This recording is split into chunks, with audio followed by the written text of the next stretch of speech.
दोस्तों नमस्कार।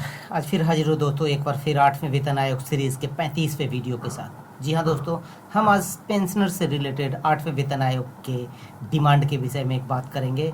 न्यूनतम वेतन, फिटमेंट फैक्टर, पेंशन रिवीजन सहित बहुत सारे ऐसे मुद्दे हैं जो पेंशनर्स एसोसिएशन ने डिमांड किया है। और ये पेंशनर एसोसिएशन भारत पेंशनर समाज यानी बीपीएस है, जिसने 8वें सेंट्रल पे कमीशन के सामने पेंशनर्स और फैमिली पेंशनर से जुड़ी कई महत्वपूर्ण मांगे रखी है। और इनमें कुछ मांगे ऐसी है जिनका सीधा संबंध पेंशन की राशि, महंगाई भत्ता, मेडिकल सुविधा और भविष्य की पेंशन व्यवस्था से। इसलिए अगर आप सेंट्रल गवर्नमेंट पेंशनर्स हैं, फैमिली पेंशनर्स हैं या पेंशन से जुड़ी जानकारी में रुचि रखते हैं तो वीडियो को अंत तक जरूर देखिएगा।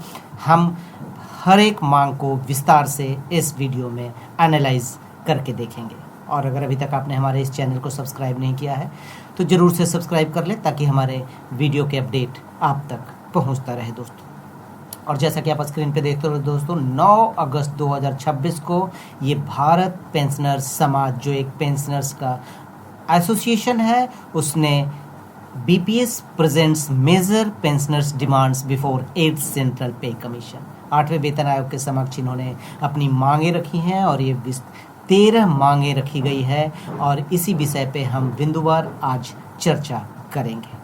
और इसमें जो सबसे पहला जो आता है दोस्तों, मांग number 1, weighted family units.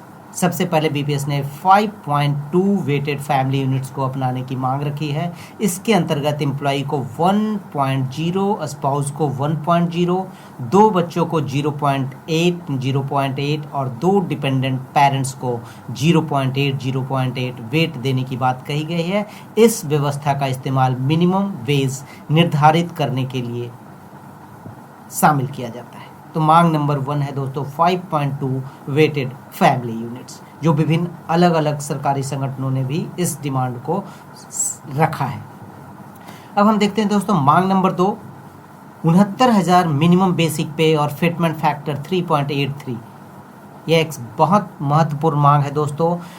Bharat pensioner समाज ने 69,000 मिनिमम बेसिक पे और फिटमेंट फैक्टर को 3.83 की मांग रखी है। और जैसा कि हम जानते हैं एनसीजेसीए की मीटिंग में भी सेम डिमांड रखा गया है, 69,000 मिनिमम पे और 3.83 फिटमेंट फैक्टर। यह मांग पे फिक्सेशन से संबंधित है और 8वें वेतन आयोग के संबंध में काफ़ी महत्वपूर्ण है। यहाँ एक बात स्पष्ट रखना जरूरी है दोस्तों कि यह बीपीएस की मांग है, न कि 8वें पे कमीशन द्वारा घोषित फाइनल पे।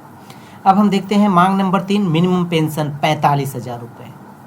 दोस्तों पेंशन के लिए सबसे महत्वपूर्ण मुद्दे में एक है मिनिमम पेंशन, और बीपीएस यानी भारत पेंशनर समाज ने मिनिमम पेंशन को 45,000 करने की मांग की है। इसके साथ ही पेंशन को लास्ट डे ड्रॉन के 67% के बराबर करने और फैमिली पेंशन को लास्ट पे ड्रॉन के 50% के आधार पर निर्धारित करने की मांग रखी गई है। इसका मतलब है दोस्तों, जो एक इंडिविजुअल पेंशन जाते समय लास्ट पे ड्रॉन करता है उसका 67% के बराबर पेंशन की मांग की गई है और फैमिली पेंशन को 50% के आधार पर निर्धारित करने की मांग की गई है। अगर भविष्य में इन मांगों पर कोई निर्णय होता है दोस्तों तो इसका पेंशनर्स और फैमिली पेंशनर्स पर महत्वपूर्ण प्रभाव पड़ सकता है, लेकिन अभी इसे मांग के रूप में ही समझना चाहिए क्योंकि फाइनल डिसीजन के रूप में नहीं है। अब हम देखते हैं दोस्तों मांग नंबर 4, पेंशन पैरिटी।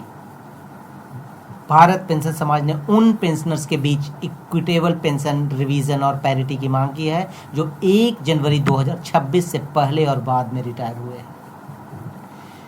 उनका कहना है कि जो 1 जनवरी, जैसा कि आप जानते हैं 1 जनवरी 2026 डेट है जिससे 8वां वेतन आयोग को लागू माना जाएगा पे के मामले में।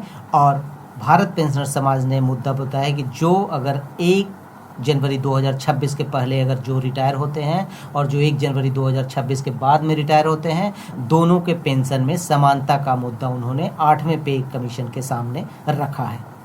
यहाँ पेंशनर्स के लिए इसलिए महत्वपूर्ण विषय है क्योंकि रिटायरमेंट की अलग अलग तारीखों के कारण पेंशन रिवीजन में अंतर को लेकर समय समय पर सवाल उठते रहते हैं और इसी के लिए 1 रैंक 1 पेंशन की मांग भी सिविल संस्थाओं से उठती रही है, वह अलग अलग पे कमीशन में।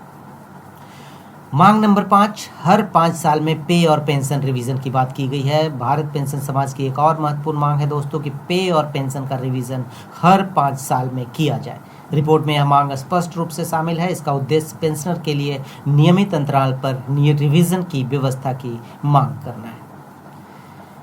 और अब हम बात करते हैं दोस्तों मांग नंबर 6, डिमांड नंबर 6 की, डीए डीआर में बदलाव।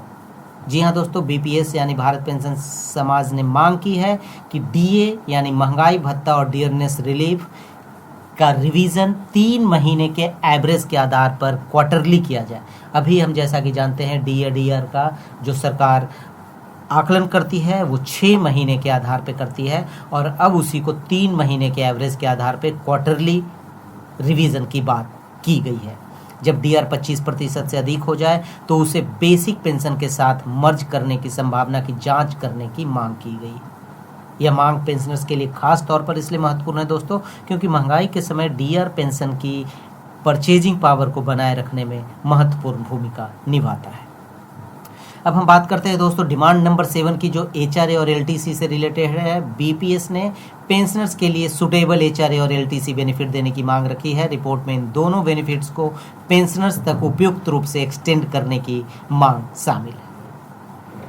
अब हम बात करते हैं डिमांड नंबर 8, ऑटोनोमस और स्टैच्यूटरी बॉडीज के पेंशनर्स के लिए। एक अन्य महत्वपूर्ण मांग यह है कि सेंट्रल ऑटोनोमस और स्टैच्यूटरी बॉडी के एलिजिबल पेंशनर्स को भी 8वें वेतन आयोग के बेनिफिट्स के साथ एक्सटेंड किया जाए। यानी बीपीएस चाहता है कि पात्र पेंशनर्स को पे कमीशन के लाभों के दायरे में शामिल किया जाए। डिमांड नंबर 9 है दोस्तों सीजीएचएस और मेडिकल फैसिलिटीज़ के बारे में। पेंशनर्स की ओर से सीजीएचएस को मजबूत और विस्तारित करने की मांग रखी गई है। इसके साथ कैशलेस हेल्थ केयर फैसिलिटीज़ की मांग भी की गई है। बीपीएस ने फिक्स्ड मेडिकल अलाउंस को 5,000 करने और रूरल तथा नॉन सीजीएचएस एरिया में रहने वाले पेंशनर्स के लिए प्रोटेक्शन की मांग भी रखी गई है। यह मुद्दा विशेष उन रूप से पेंशनर्स के लिए महत्वपूर्ण हो सकता है जो सीजीएचएस कवर्ड एरिया से बाहर रहते हैं। अब हम देखते हैं दोस्तों डिमांड नंबर 10, कम्यूटेड पेंशन की रीस्टोरेशन। ये एक और महत्वपूर्ण पॉइंट है दोस्तों। बीपीएस यानी भारत पेंशन समाज ने मांग रखी है कि रिटायरमेंट के समय कम्यूटेड पेंशन को ऑफ पेंशन को 11 साल बाद या 71 वर्ष की आयु पूरी होने पर जो भी पहले हो रीस्टोर किया जाए। यह मांग उन एम्प्लॉइज़ के संदर्भ में रखी गई है जो 60 वर्ष की आयु में रिटायर होते हैं, उनके लिए रखा गया है। अभी जो कम्यूटेड पेंशन जो फुल पेंशन में कन्वर्ट होता है उसकी अवधि 15 साल है, उसको कम करके 11 साल करने की मांग की गई है।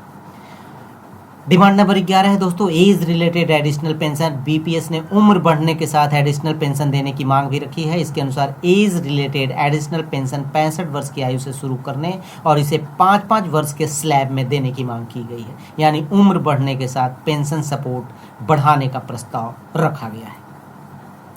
डिमांड नंबर 12 है दोस्तों 1 जनवरी 2026 से लागू करने की मांग। अब सबसे महत्वपूर्ण बात यह है दोस्तों कि बीपीएस ने रिवाइज्ड पे, पेंशन और अलाउंस को 1 जनवरी 2026 से लागू करने की मांग रखी है। यानी बीपीएस की मांग है कि रिवाइज्ड बेनिफिट्स की इफेक्टिव डेट 1 जनवरी 2026 हो। लेकिन फिर से स्पष्ट कर दूं दोस्तों कि यह बीपीएस की मांग है। रिपोर्ट में इसे सरकार या पे कमीशन द्वारा स्वीकार किए जाने की घोषणा अभी तक नहीं की गई है। अब हम बात करते हैं डिमांड नंबर 13 की, जो बीएसएनएल पेंशनर से रिलेटेड है। और अंतिम प्रमुख मांगों में बीएसएनएल पेंशनर से संबंधित पेंशन पैरिटी और हेल्थ केयर प्रॉब्लम्स का समाधान भी शामिल है। तो दोस्तों ये भारत पेंशन समाज ने अपना मेमोरेंडम सबमिट किया है 8वें वेतन आयोग से संबंधित। इन मांगों को अभी तक सरकार के समक्ष रखा गया है।